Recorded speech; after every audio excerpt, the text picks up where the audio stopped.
Thomas, qu'est-ce qui t'a poussé à te spécialiser dans l'interprétation de la voix à fonder Golem? Il y a quelques années, j'ai remarqué que c'était évident pour tout le monde que la voix, c'était le futur des logiciels, que l'interface vocale, ça allait devenir un moment donné prédominant, que les technologies étaient prêtes et en même temps, ça montait pas. Et j'ai compris assez rapidement qu'en fait, il y avait un manque de technologie adaptée et de simplicité. C'était encore des choses trop complexes et qui étaient peu adaptées à la fois aux entreprises et à la popularisation. Et à un moment donné, je me suis lancé, j'ai dit, je vais créer l'objet, le petit élément qui va être si simple et si puissant que tout le monde va vouloir le mettre par défaut dans tous les logiciels, dans tous les services. Et c'est cette idée-là qui m'a mené un jour à fonder Golem.ai.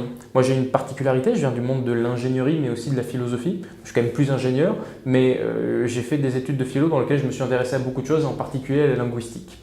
Et c'est de la linguistique que m'est venu le goût pour l'analyse automatique du langage humain, qui est devenu Golem.ai. Et dans Golem.ai, on a cette fameuse approche qui est plutôt rare, d'avoir pris un pendant linguistique très précis, qui n'est ni l'analyse grammaticale, ni une approche qui aurait été machine learning plus statistique. On fait de l'analyse universelle du langage, et ça vient assurément d'un mélange des sciences humaines et de l'ingénierie plus classique.